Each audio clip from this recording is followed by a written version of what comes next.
Halo Sineklip, balik lagi di Sinelist bareng gue Rashid Hari. Dan yang akan diomongin di Sinelist hari ini adalah soal film daerah. Karena apa? Karena itu adalah sesuatu yang penting. Penting banget. Karena kalau lu lihat film-film Indonesia nih yang rilis tiap minggu, tiap hari Kamis gitu, lu akan dengan mudah menyadari bahwa film-film yang rilis di bioskop itu masih terasa banget Jawa sentris. Lebih tepatnya Jakarta sentris sih. Karena kalau kita ngomongin Jawa as a whole, Pulau Jawa gitu, masih banyak banget daerah-daerah, desa-desa yang masih belum terjamah. Maksudnya mengangkat cerita soal daerah tertentu atau dibuat oleh orang daerah tertentu. Sutradaranya, produsernya, cast-nya, itu masih terasa banget Jakarta sentris. Makanya, sebagai bentuk apresiasi, kali ini gue bakal mention 5 film daerah yang bikin industri perfilman kita tuh makin beragam. Tapi gue yakin sih di luar list ini, di luar 5 film yang gue masukin list ini, masih banyak banget film panjang dari daerah yang belum ke-mention. Karena gue sendiri nggak selalu bisa nonton film daerah di bioskop. Kenapa? Karena ya begitu tayang di bioskop nih misal, itu cenderung dapat layar yang dikit banget. Di luar asal daerahnya sendiri, palingan cuma dapat 10 layar gitu maksimal. Bahkan kurang. Makanya kesempatan dan peluang kita untuk nonton film daerah tuh masih sangat-sangat susah.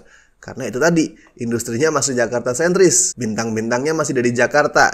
Yang budget-budget gede yang menjual itu masih dari Jakarta. Dan yang dari daerah masih belum terlalu diberikan ruang untuk bergerak. Makanya kali ini gue mau mention 5 judul film daerah untuk memberikan apresiasi bagi mereka yang bisa berkarya di tengah ruang lingkup industri yang masih belum terlalu bersahabat bagi mereka. Dan kalau misal ada judul bagus yang gue lewatin, bisa kalian mention juga di kolom komentar, tuliskan judul-judul itu.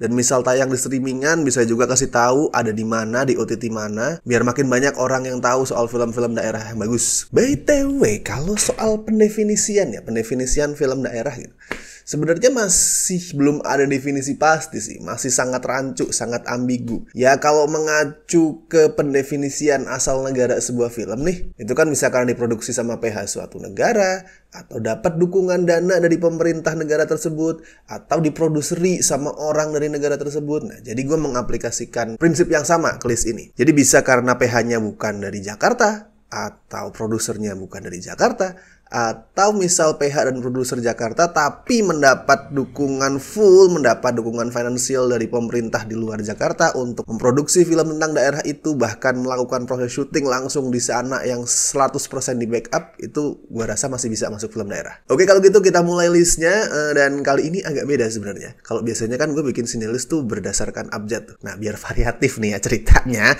biar beda, kali ini gue akan ngurutin berdasarkan tahun rilis. Nah tuh, biar variatif. Berarti yang pertama adalah Demi Ucok.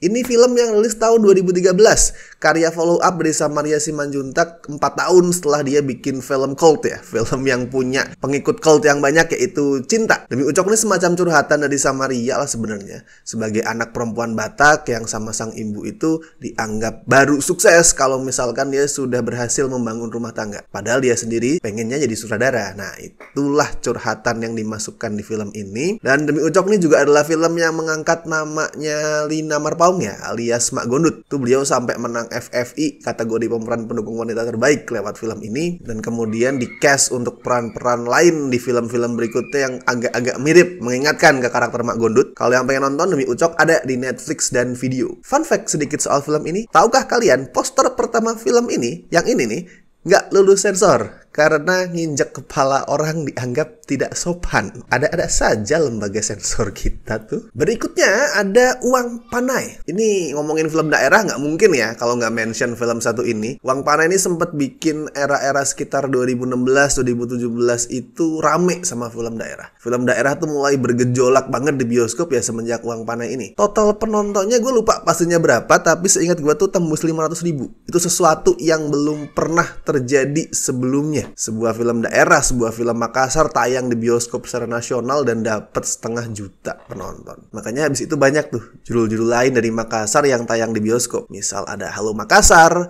Anak Muda Palsu, terus Molulo, Jodoh Tak Bisa Dipaksa. Sayangnya Uang Panai ini nggak ada di OTT sih. Dulu seingat gue tuh ada di View. Gue sempat ingat melihat Uang Panai di View, tapi begitu gue cek lagi sekarang nggak ada. Kalau misalkan ada yang tahu Uang Panai ini tayang di mana secara legal, bisa tulis di kolom komentar. Next ada Bovendigul. Ini adalah film dari Papua, rilis tahun 2017. Ceritanya adalah soal perjuangan seorang dokter bernama John Manangsang yang mesti menangani pasien operasi sesar dengan segala keterbatasan di daerah yang terpencil yang masih belum bisa 100% menerima medis, masih berbenturan dengan adat istiadat setempat. Dan ini adalah biografi ya, film biografi adaptasi dari buku non-fiksi catatan seorang dokter dari Belantara Bovendigul, bikinannya John Menangsang. Case-nya tuh ada Joshua Motulesi meranin John Menangsang, ada Edo Konologi juga, terus ada Christine Hakim. Buat yang pengen nonton Bovendigul bisa kalian temukan di Prime Video. Nomor 4 adalah Turah. Ini film bagus banget. Sebagai orang Jawa yang tumbuh di tempat yang cara ngomongnya agak mirip ya sama setting Turah, yaitu Tegal, film ini tuh bikin gue mikir akhirnya ada film Indonesia yang gak ngejadiin logat ngapak tuh sebagai bahan olok-olok. Biasanya kan udah cuman buat komedi aja tuh, digambarkan sebagai wah orang ngapak nih orang kampung, orang yang memalukan, orang terbelakang. Nah di sini nggak. Film ini juga melambungkan nama Slamet Ambari. Pasca Turah tuh beliau sempat main di beberapa film horor ya sebelum meninggal tahun 2019 lalu. Dan kalau yang pengen nonton Turah bisa kalian cek di Klik Film dan bioskop online. Nomor 5 yang terakhir ada Jendela Seribu Sungai. Nah buat yang ini sorry sebenarnya gue agak cheating ya, agak curang. Soalnya film ini tuh belum tayang sebenarnya. Lagi masuk fase produksi, hampir kelar fase produksi lebih tepatnya. Gue masuk ke Jendela Seribu Sungai karena jujur proyek ini menarik. Jadi gue berharap hasilnya tuh bakal bagus, terus perolehan penontonnya juga oke. So gue masukin list ini. Jendela Seribu Sungai ini adalah adaptasi ya dari novel berjudul sama bikinannya Miranda dan Avesina Subil yang ngangkat cerita berlatar budaya Banjarmasin dan suku Dayak. Sutradaranya adalah Jay Sukmo yang sebelumnya tuh sempat bikin judul-judul kayak The Chocolate Chance, terus